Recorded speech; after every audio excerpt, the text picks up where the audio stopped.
तीसरा question solve कर रहे हैं। The shadow of a tower is under root 3 times the height of the tower. Find the angle of elevation of the sun. आपको यहाँ पे theta की value find करनी है। इन्होंने बोला है shadow of a tower is under root 3 times of the height of the tower. मतलब कि हाइट ऑफ द टावर जो है, हाइट ऑफ द टावर का जो है, इसकी जो शैडो है अंडर रूट 3 टाइम्स बन रही है। तो इसकी हाइट कर लेते हैं 1, लेट कर लेते हैं हाइट 1 है, तो इसकी शैडो जो हो जाएगी, शैडो जस्ट ये इसी पे बनेगी, तो ये हो जाएगा अंडर रूट 3। ठीक है, इतना बात समझ में है। आपको ये एंगल ऑफ एलिवेशन थीटा की वैल्यू पूछ रहे हैं, तो इसको कैसे निकालोगे? तो यहाँ पे लिख लेते हैं A B C in triangle A B C tan theta is equal to, यहाँ पे आपको ये चीज पता है कि P B P upon H H B होता है, तो perpendicular upon base, perpendicular upon base जो कि tan थीटा होता है, tan थीटा होता है परपेंडिकुलर अपॉन बेस, तो परपेंडिकुलर अपॉन बेस। यहाँ पे tan theta is equal to perpendicular की वैल्यू कितनी है 1 है, और बेस की वैल्यू कितनी है अंडर रूट 3 है। तो tan में अंडर रूट 3 वैल्यू किसकी होती है? तो tan 30 की होती है ना। तो यहाँ पे हो जाएगा tan theta is equal to, tan theta is equal to tan 30 degree. tan tan cancel हो जाएगा, आपका यहाँ पे theta is equal to 30 degree. Question number 4, a tree is broken by the wind. एक ट्री है जो है ब्रोकन हो गया विंड से। टॉप स्ट्रक, जो उसका टॉप है वो struck the ground at the angle of 30 degree and at a distance of 30 metre from the foot of the tree. Find the whole height of the tree.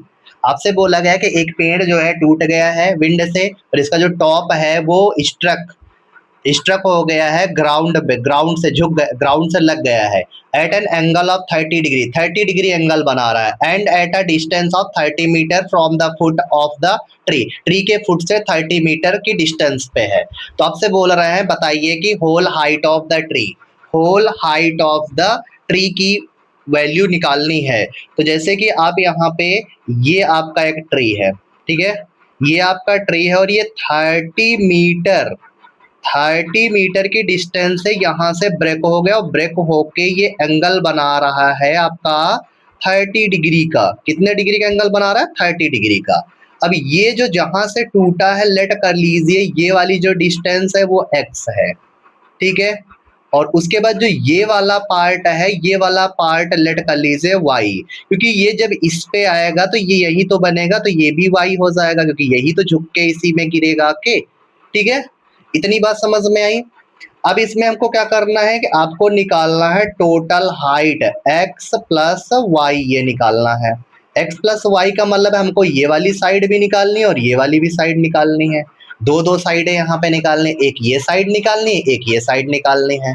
तो सबसे पहले हम क्या करेंगे, यहाँ नाम लिख लेते हैं ए बी सी और डी भी लिख लेते हैं यहाँ पे।